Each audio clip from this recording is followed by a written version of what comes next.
All right, it's recording. Okay. Hey, everybody. Thanks for joining me on the turning demo. So it's a little different today, and it's actually the first day that we've ever had really bad weather for wood turning. I work in my garage, and it doesn't have any heat. So as you can see, I'm winter ready for this. Of course, I'm from New York, so I should be used to work, turning in the winter time. But I guess I'm getting soft living in North Carolina because I'm cold right now. So what we're going to do today, we really didn't have anything last time that we decided on that we were going to turn because we weren't even sure if we were going to have this. But I thought it would be interesting to do a couple of utilitarian things. And if we have a couple of minutes at the end, I'll show you another Christmas ornament, a really fast Christmas ornament to turn. So I'm going to start with Honey Dipper. And I'll show you what that is. I have a couple of examples here that I put together. And actually, Chana, who's on the meeting today, she's the one who got me started on this. And once I started turning them, they were kind of fun just playing around with. And they're pretty simple. They take a little bit of time, but it's one of those utilitarian things you have in the kitchen when you're having a cup of tea, okay? And certainly at any point, if you have any questions, please just yell out. Now, normally I have my computer set up so I can see what you're looking at, but I'm going to be pointing my phone at the lathe, and I'm going to have to rely on you guys to say, can you see it? To know where it's actually it's pointing, because I don't have my monitor this time. Okay, so let's get started. Let's get the camera, move it over to where the lathe is. Let me see. All right, is that piece of wood kind of in the center? Yep. Okay, good. All right, so one of the things about doing these little projects that's really nice is you get to use scrap pieces of wood that a lot of people might normally throw away. So this is a piece of locust that was just left over from something I was working on the other day. And I'm going to do this, and you can see it's pretty skinny. Now, I wasn't really sure about dimensions on a Honey Dipper, and I don't really think it matters, and it really doesn't. But we actually had this ugly plastic one. So I took some measurement. I just took the measurement of this from here just to get an idea of where to start. And of course, I've got my safety glasses on, and we're basically ready to go. So I'm going to use this tool right here, which is called a roughing gouge, because we need to take this thing and rough turn it into a cylinder. And let's get at it. Just have to turn the thing on. There we go.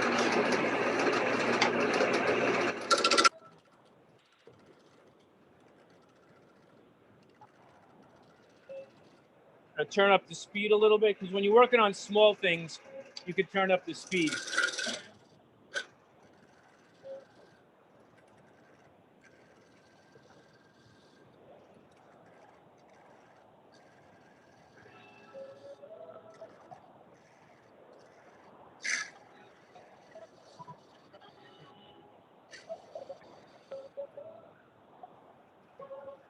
But that's pretty round right now. So let's take my parting tool and my measurement, and let's see if we can get a basic idea of the diameter I'm looking for. Actually, it's at the diameter. Perfect. So I'm going to use my bowl gouge to get some kind of a shape on this. And we'll start at the base where the Honey Dipper part is.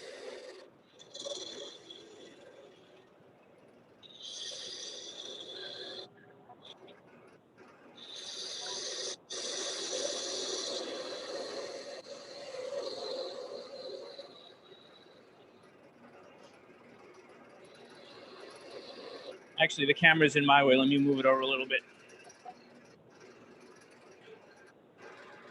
There we go.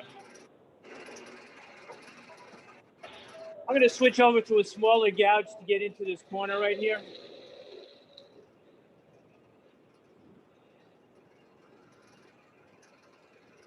and go back to the big one to get the shape I'm looking for. Now you could really make the bottom of this or the bulb of this any shape you want. I've actually seen them triangular and even square. But I'm going to stick to the classic shape right here.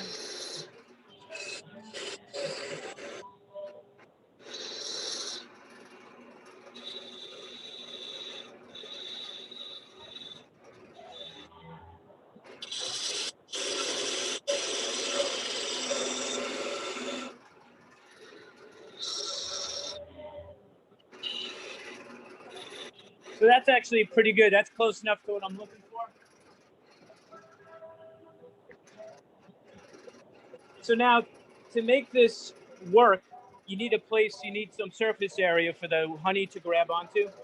So I'm going to use this skinny parting tool.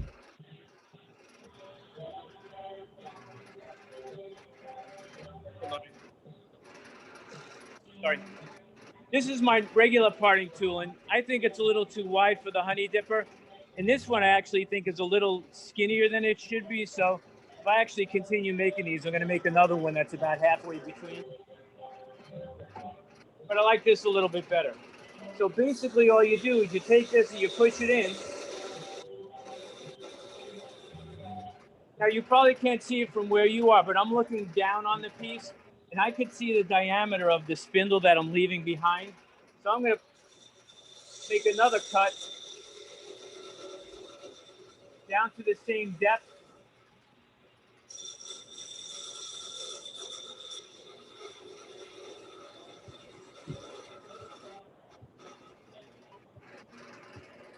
Can you guys even see that?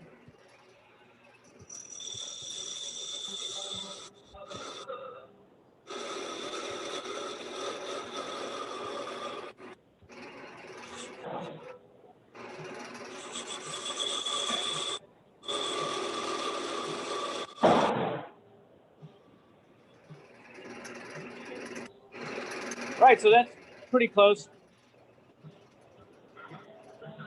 Now they're not as even as I'd like them to be, but it always happens in the demo because I'm always going fast. Try to get the demo done. But that's good enough for now. There is one thing I want to do is to take the tailstock away and get rid of this little nub right here. Now I've got to be really soft and easy because there's a long distance between where I'm working and where the wood is being held onto. So I have to be really careful with this. Get rid of that little nub.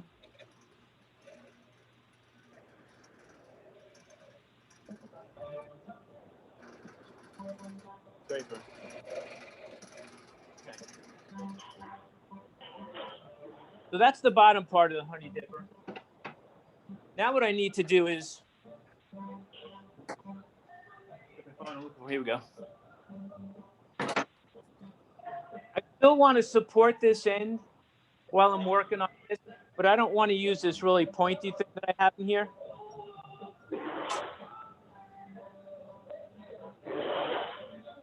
Hey guys, I hear a lot of background noise. So if you're watching, just mute yourself, please. Thank you. I just muted everyone. Okay.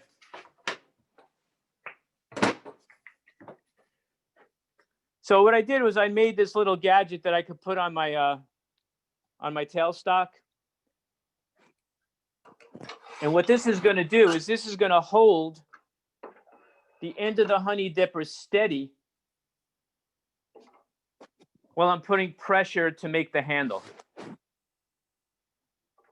So we'll lock that in. Put that back. Again, we turn this by hand to make sure it's not hitting anything.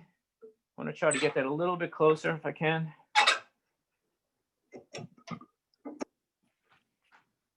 Now, so if I go by this thing right here, we're going to actually make the handle as far as I can go, which is right about there.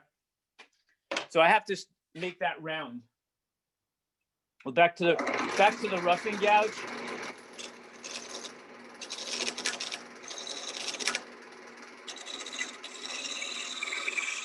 certainly, again, there's no rules to doing this. I mean, you make it any shape you want or any length you want. But generally, the handle is going to be thinner than the bulb itself.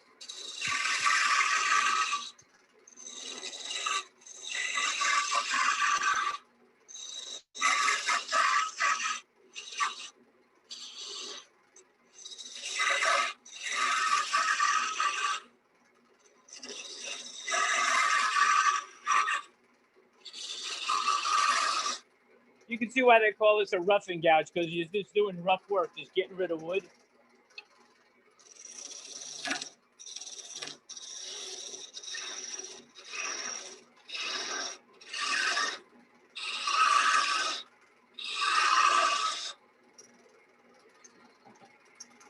Now, like I've said before in the past,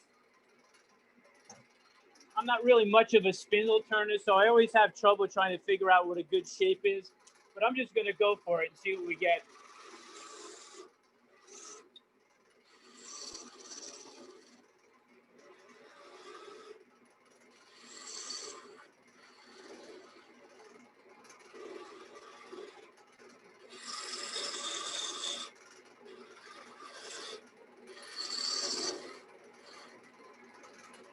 I'm trying to get this a little closer for you guys here.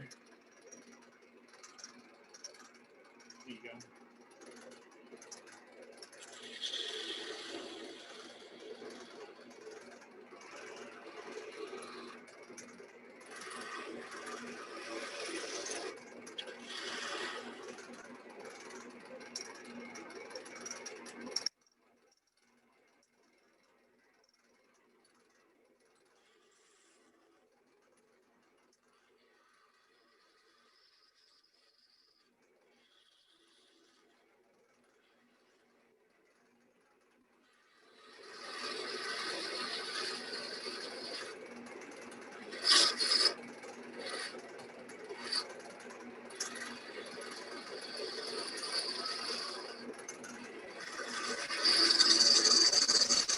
Again, I'm just playing around, trying to make a little bit of a design. I don't really have anything in mind specifically.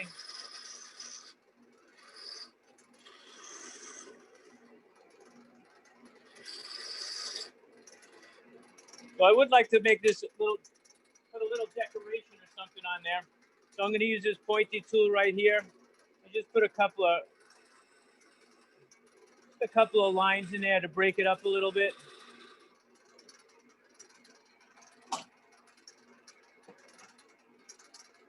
Go back to the larger tool to get some of this out of here.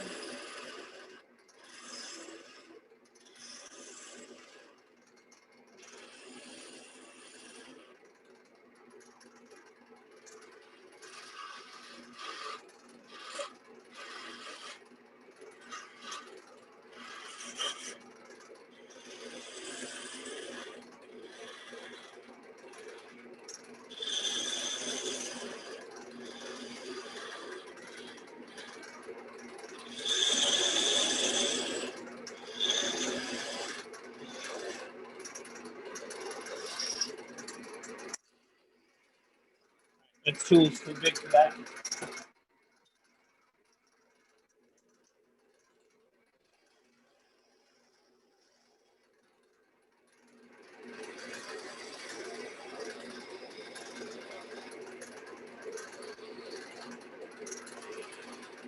As you can see, spindle turning, just like most other turning, it's making basically just coves and beads. So a bead is when you're making a hill, and a cove is when you're making a valley. So I'm going right here from a bead right into a cove.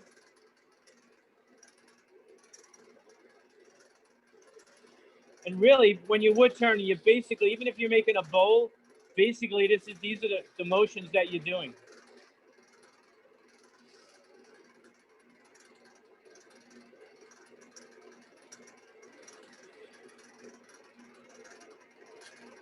And I'm going to try to move this a little bit closer. Here we go.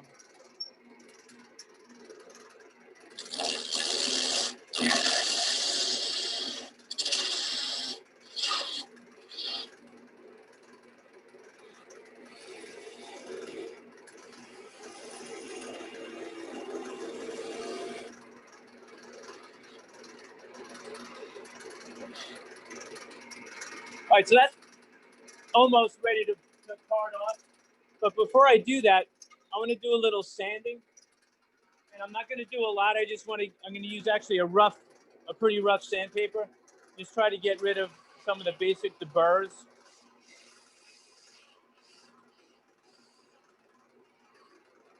And I made a mistake. I really should have sanded this before I made this real thin, but I could sand it later.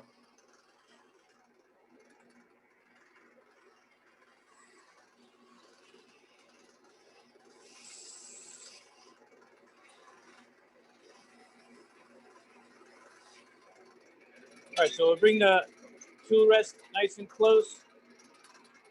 And I'll use the thin parting tool right here. Now I need to get rid of my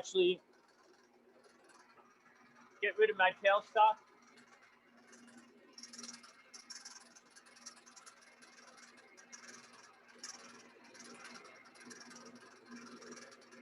So it looks like I might be able to hit this with some sandpaper anyway, right here. I just can't press really hard.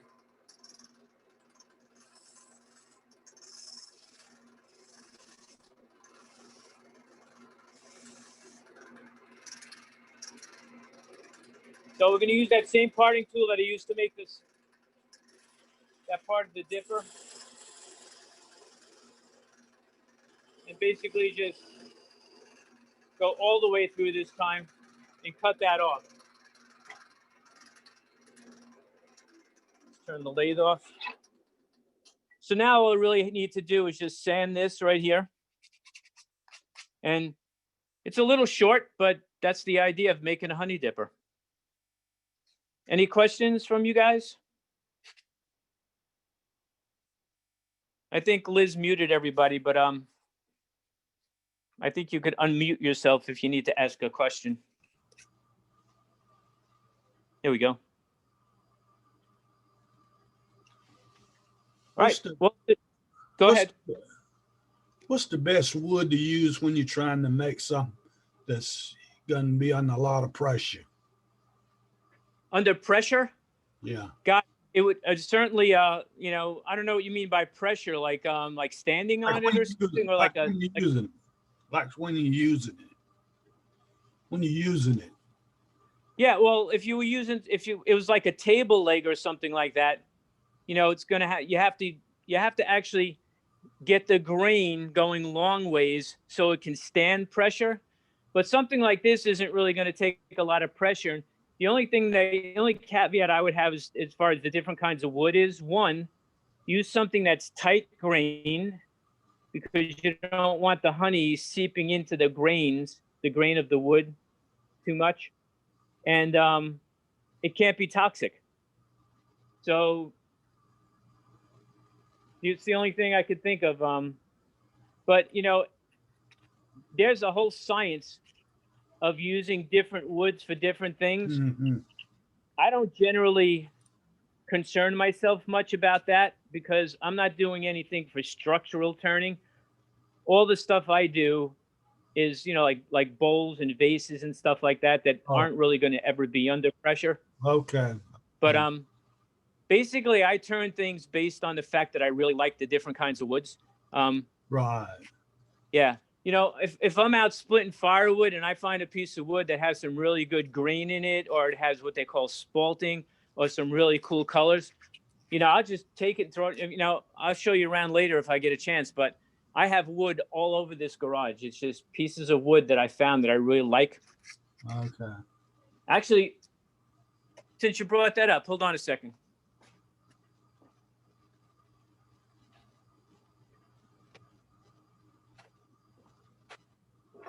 Oops, there goes the honey dipper. So I did want to show you this. So a lot of times people will post on the chat list that they have wood that they want to get rid of. So I call this lady up. She says, yeah, we have a maple tree. The guys cut it down.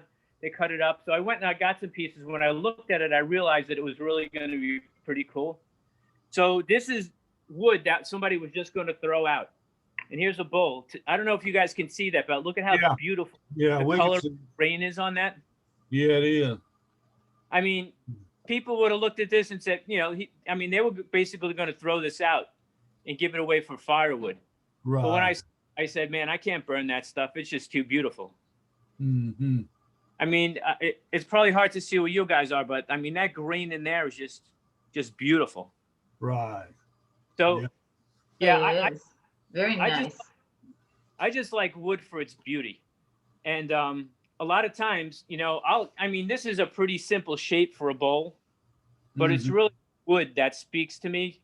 So I didn't want to make it really fancy looking because I wanted people to be able to see the grain, the inherent beauty in the wood, right? Yeah. So I know that was kind of all over the place, but that's hopefully that answers your question a little bit, Conway. Yeah.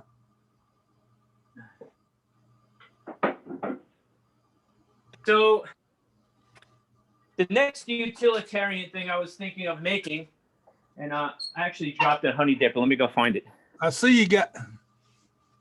I can hear you. Go ahead. I see you. Don't you have some cedar under there where you're working at? Is that cedar? Yes, it is. You could see that, huh? Yeah. What are you making with that? Just another. Well, actually, I was practicing honey dippers with that. Oh, Now, okay. This is a honey dipper made of cedar. Oh, okay. I love cedar. It's beautiful. It's a soft wood. It turns really nice. But this actually might be a good example of a wood that you wouldn't want to use in a lot of different things, because cedar is generally not a very strong wood, but it's beautiful. And I mean, it smells really great. Yeah, yeah. But when you're making a shovel or a hoe or something like that, you use another kind of wood, don't you? It's a certain kind of wood when you're making a shovel, hound. Well, yes, there are certain kinds of wood that are known. Like, for instance, if you were making table legs or you were making like a fence post, for instance, Right. you want to use the type of wood like locust or even cedar, because they have oils in them and they're very resistant to rot. Right. Right. Yeah, I generally don't think about that kind of stuff when I'm wood turning, because just about everything I make is for inside. Right. Okay. I got you. You know, like bowls and vases and, decoration kind of stuff. Yeah. I do use utilitarian things. Like I said, like the honey dipper and some, I've made some spoons and stuff. But yeah, it's really just a preference. And you know what? A lot of it's experimenting. If you try something with a piece of wood just because you like it and it doesn't work out, or it doesn't work for, let me give you, I can't even show you this, but actually I have it's over in that part of the garage. You really can't see it that well, but somebody gave me a grinding wheel, and I broke the pulley on it. And I wasn't about to go out and buy a new pulley for like $65. Right. So I actually turned the pulley, but I made it out of plywood, because I know plywood is really stable, because plywood is just a bunch of different kinds of wood glued together in different directions. Okay. So I knew it wasn't going to warp, and I knew it was going to stay the shape I wanted. So sometimes I think a little bit about that, but generally it's mostly for the beauty of the wood. Right. Okay. Mm-hmm. So the next thing I want to try to make, and I've never actually made one before, is a scoop. People use scoops for scooping flour or whatever. Yeah. Yeah, scoops aren't as popular as they used to be, but I know, like, if I ever go into a health food store and I need to buy some walnuts or something, they usually have a bin there with a scoop. So scoops are very useful and they're very popular for certain kinds of things. Come to think of it, I don't think I have one scoop in my house that I use for anything.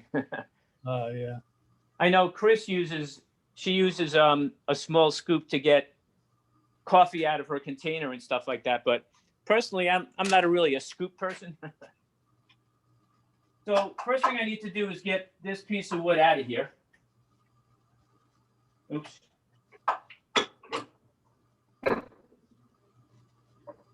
Get rid of that piece of wood. Now, this piece of wood is already a cylinder. So what I need to do is I need to find the center. And they sell these really cool little gadgets, if I can find it. Here it is.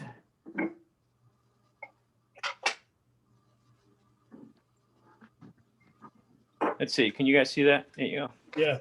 So what you do is you put that on there and you slide it in. And basically, you go around a couple of times and you make a line. And that shows you the center of the piece of wood out when it's a dowel.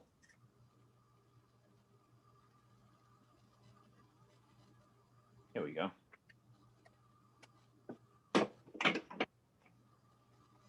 Now this tool right here, since you guys, this is your first time looking at the wood turning video, this is called a spur drive. And what this does is actually bites into the piece of wood.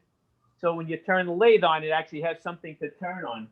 So what you do is, I just made that point. I find the center right here. And basically just hammer it in with a wooden mallet. The reason you use a wooden mallet is so you don't splay this. It'll eventually, if you hit it with metal on metal, always ruins it. Now I'm going to pop this off of here real quick. Oh, wait, it's not going. Okay.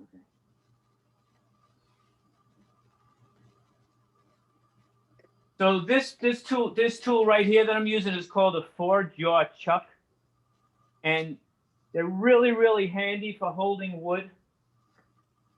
So now I'm going to slide this point right up to that other spot that's right in the center. There we go. I'm going to lock that down. I'm going to tighten this. So what I want to do is I'm going to make what's called a tenon on this end. And that's basically to hold for the jaw, the chuck to hold this.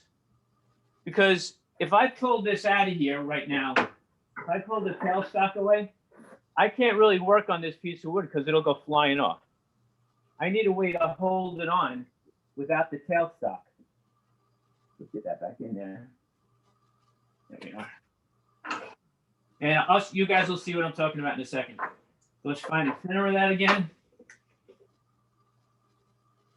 Lock that down. So this is already round. So really, all I want to do is I'm going to make that tenon, which is basically just a smaller cylinder to hook into this. And to do that, I use this tool right here. Let me see if you guys are in the same spot again. How's that? Here we go. I use this tool right here. And it's really just like a big parting tool.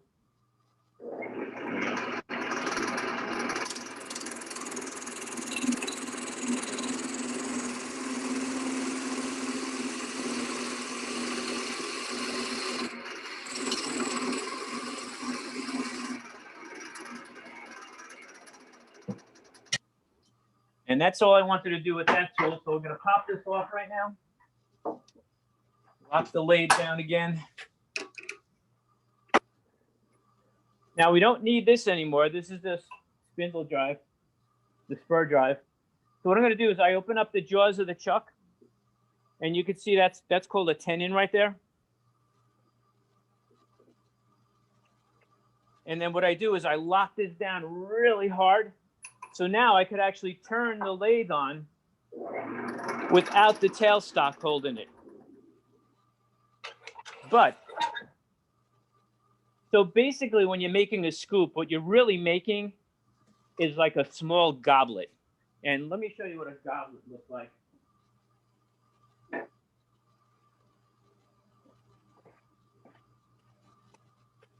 So here's a goblet that we made in one of the wood turning demos right here with a captured ring on it. And basically what we're going to make is basically a goblet without a base on it. And Conway, if you could see that, that's also cedar. Yeah, I see it. Let me put that back.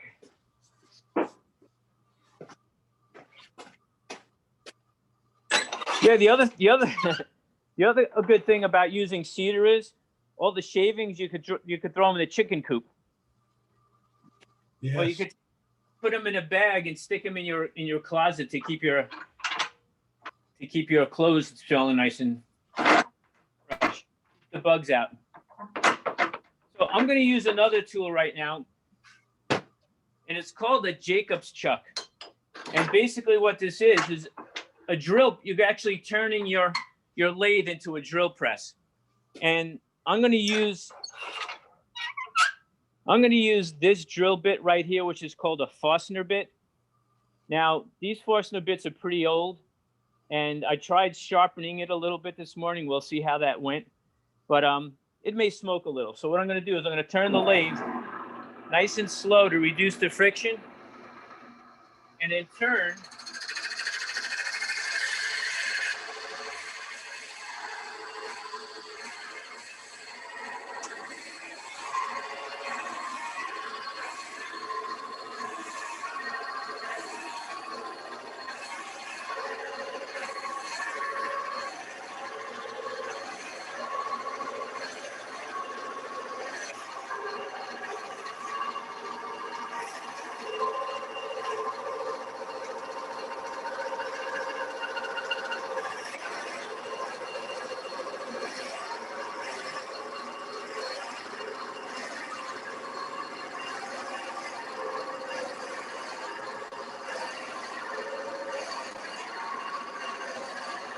I'm going to back that out a little bit.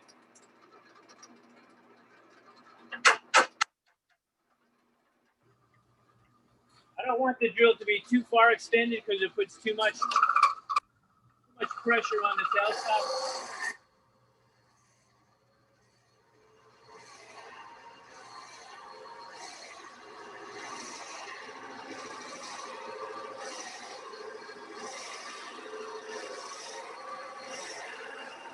Get through to some of those shavings.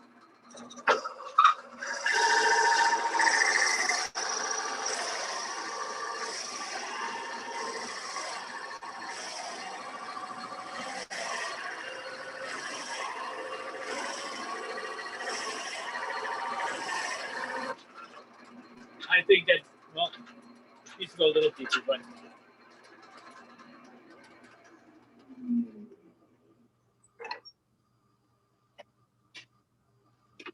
so I'm going to actually do some, well, I'm going to go in just a little bit more.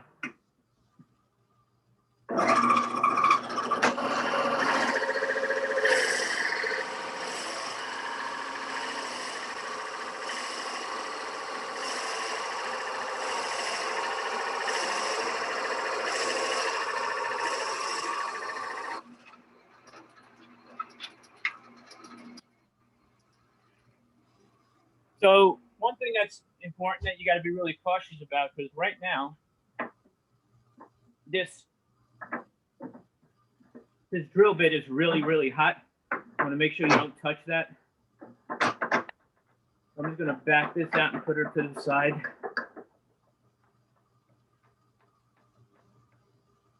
There we go. Get that out of the way. So I'm going to pull this over here so you guys can see what I'm working on. Right now, the walls of this are very thick. So I want to really thin those down and start to give this some kind of a shape. But before I do that, I want to find out how deep I am. So I have this little gadget that I made.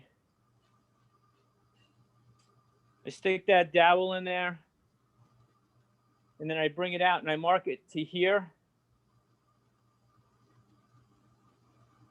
So that's how deep I am right now, which is not really deep enough, and I'm going to work on that in a little bit. Also, because of the Forstner bit, the very bottom of this is flat, and I don't want that to be flat. So what I'm going to do is actually start some turning, and I'm going to do that before I actually thin this out. There's a lot of different tools you can use for this. But what I'm going to use is I'm going to use a small scraper. And this little scraper right here is actually used mostly for hollowing things, but it works really well for getting into these really tight spaces. I'm going to try to move the camera around so you guys can see. I'm going to turn this light off so it's not blinding you. Wrong switch. So basically what I'm going to do is I'm going to go in there and start to scrape this and give it a little bit of a shape.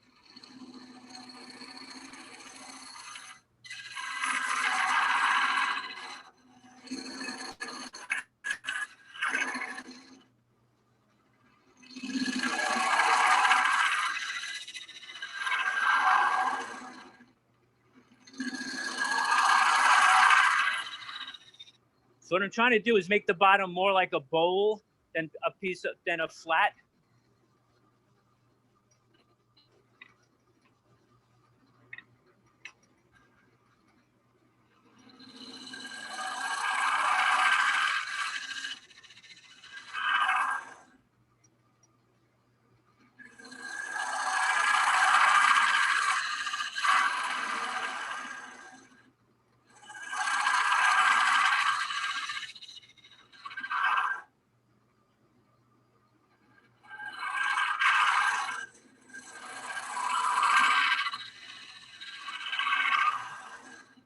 All right, let's see what that looks like.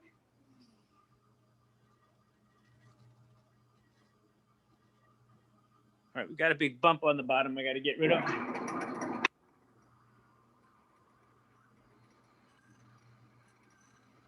So you know what I'm going to do is I'm going to go in there with a bigger scraper.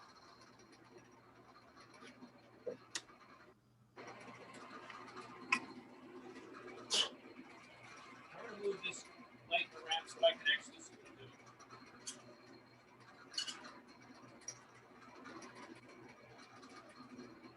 Problem is it's right behind me. And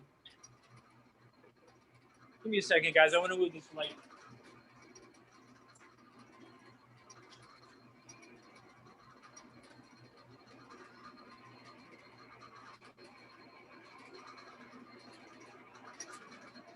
All right, so that's hopefully a little better.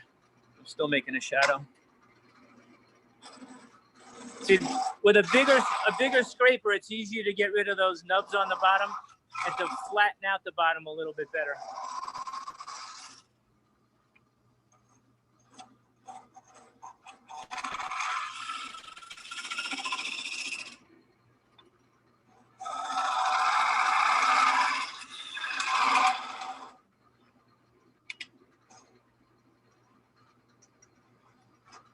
All right, that's good enough for now.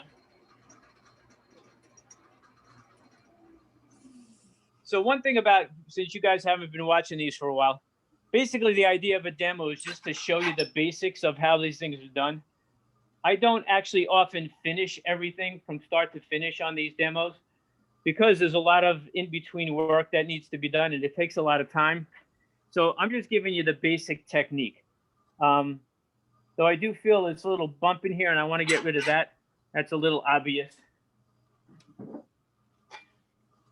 I'm going to flip this tool around and use the flat side.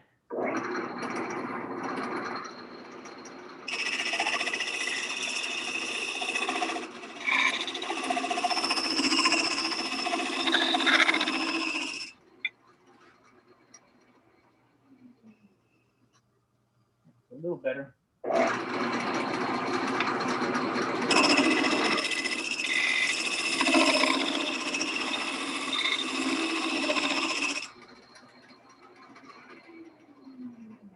One thing about using a scraper on the inside of this is called the grain of the wood is actually going this way. This is called end grain, and it's really hard to turn end grain and get it smooth, especially with a scraper. But I'm gonna try my best.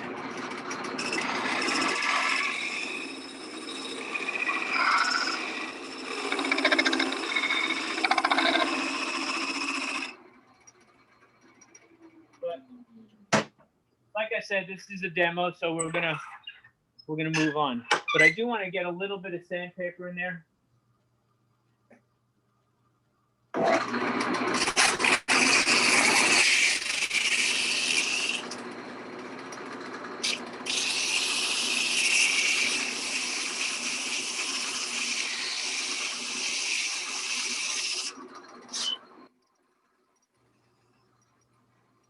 That's good enough to get. Now we want like I said before, I want the walls to be a lot thinner. So I'm going to turn the outside and then start to get a shape. But I do want to mark my new bottom because I did take a lot out. So we shove that until it hits bottom. Bring it up here. And I guess I went down about a ½ an inch more. So there we are right there. And because I'm going to turn this away and make it thinner, I'm going to have to reestablish that bottom in a little bit. So I could actually use the roughing gouge. Oh, one other thing. All right, so let's do it.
So I'm looking, I still want to go a little thinner than that.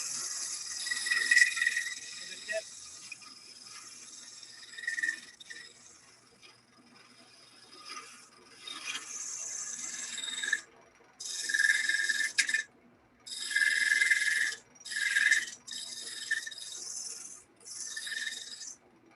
All right, so let's see what we got here. That's pretty thin. I did notice that I should have really straightened that out before, but I didn't. So I'm gonna take my parting tool. The front is wobbly, which again, I should have did that before, but I didn't. There we go, now it's flat. But that's pretty sharp. So what I'm gonna do is I'm just gonna take some sandpaper and sort of mold that down a little bit. Now I want to redefine or refine my bottom, which did just change because I took a little bit off the top.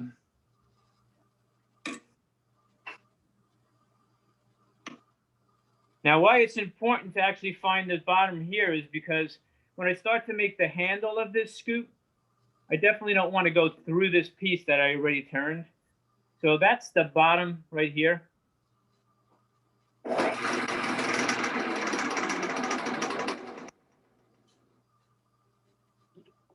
Now let's get to starting to shape the handle a little bit. Tell you what I'm going to do though, just for safety and for support, I'm going to bring this tailstock back up. And I'm going to put this other tool on there. Now, we saw before that this point right here, I don't want to point because obviously it's not going to do anything. So what I did was I made this little tool that can hold the end. Let's see. I'm going to put that right there. There we go.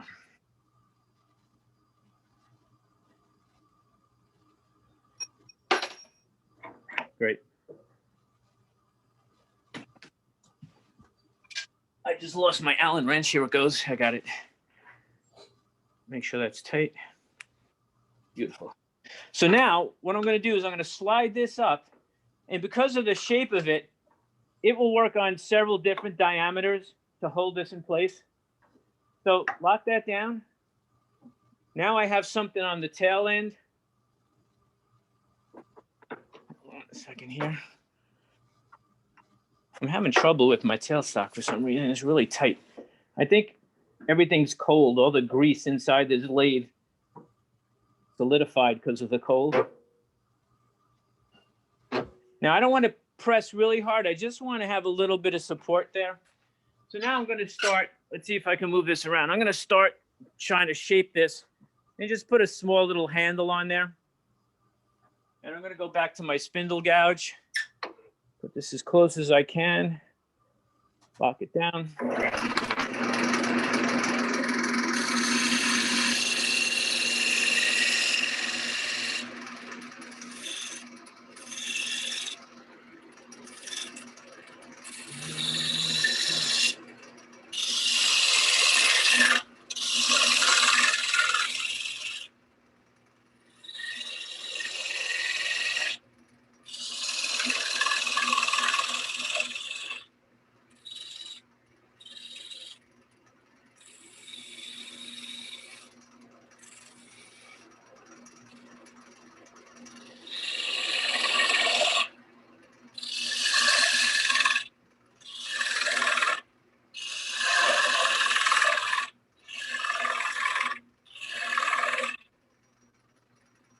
Now, like I said before, I've never made one of these, and I can already see the mistakes that I made.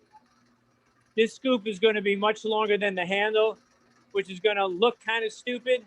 It'll still be functional, but so next time I need to use a bigger piece of wood or a longer piece of wood. So it's going to be a little tricky getting a handle out of this.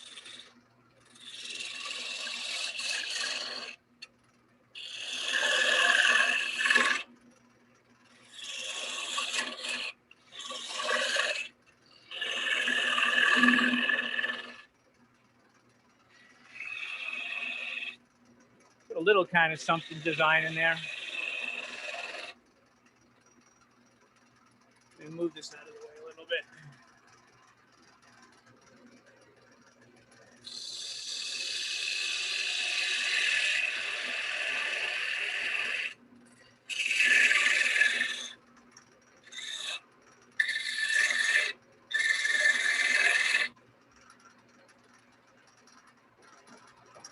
Let's use a smaller gouge to get in real close.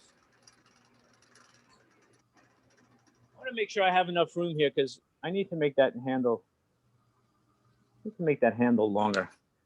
I think I can.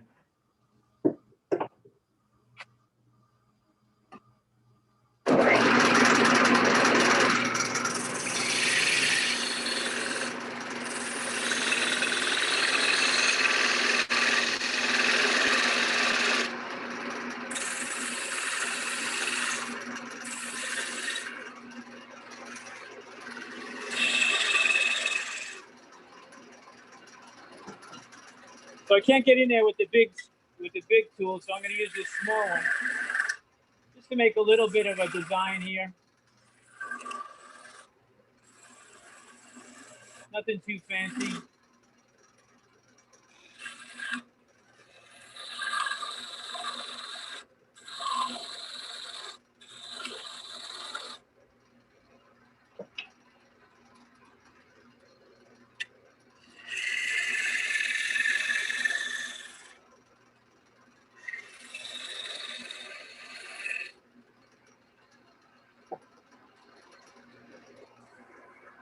Hit that.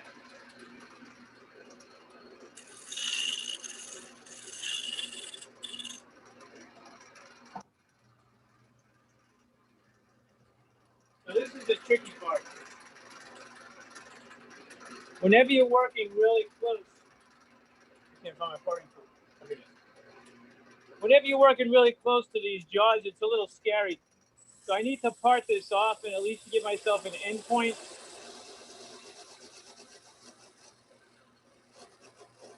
And again, I don't have enough room to really make this as fancy as I would like. So I'm just going to leave it as a straight handle.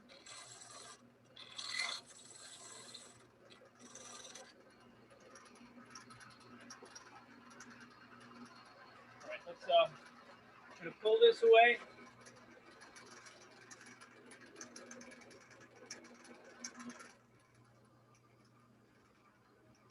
reach around here.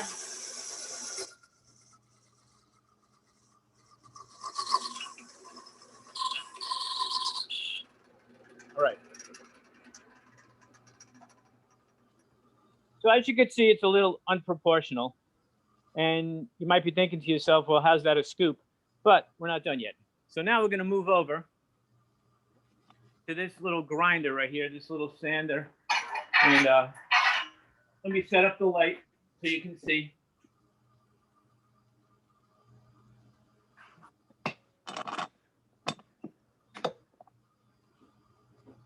Let's see, can you guys see what that is? Yeah, hopefully that'll work. All right, so now I'm going to be making a lot of sawdust, so I'm going to put on a dust mask.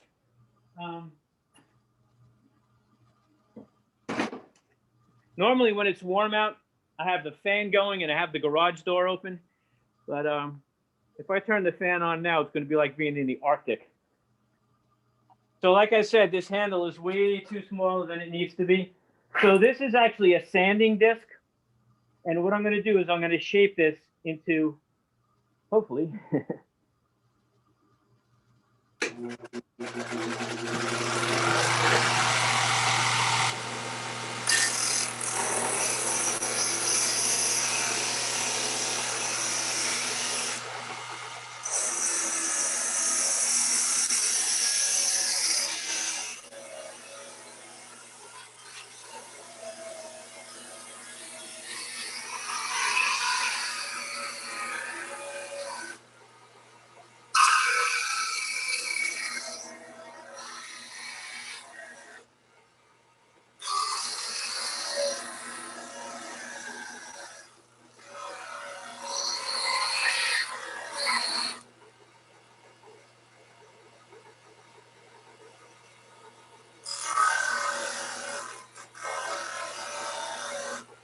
having a short handle is a little tricky doing this because I don't want to sand my fingers off either.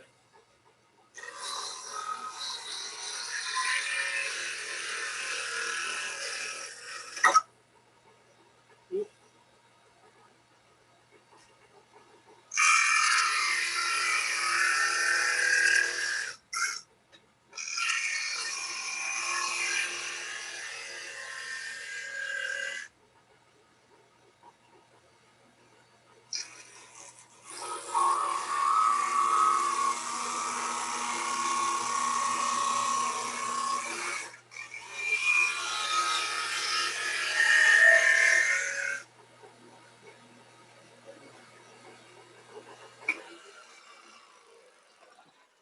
All right, let's go back over here.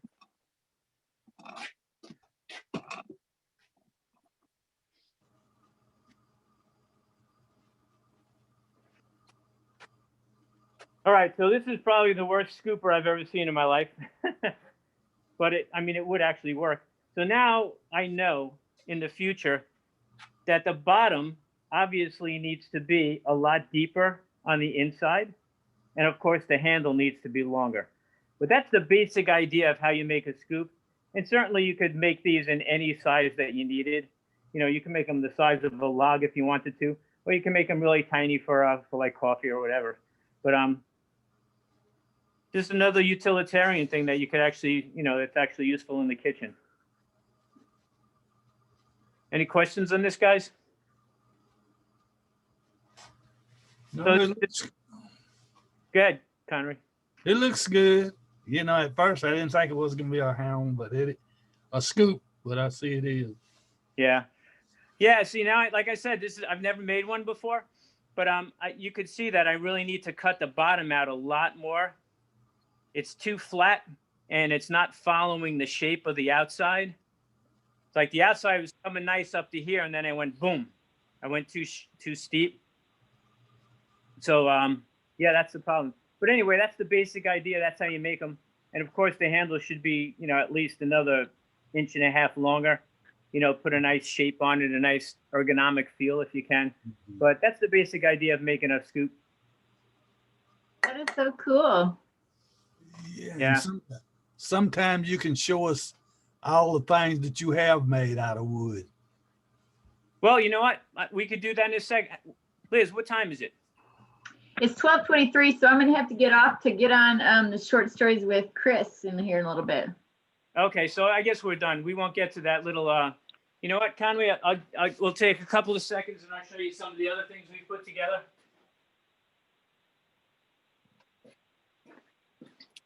So we made, get this out of here. We made 2 boxes in the demonstration. This one right here is walnut, but on this one, I made an inlay on the scroll saw, and I added that to the box just for, you know, just for a decoration.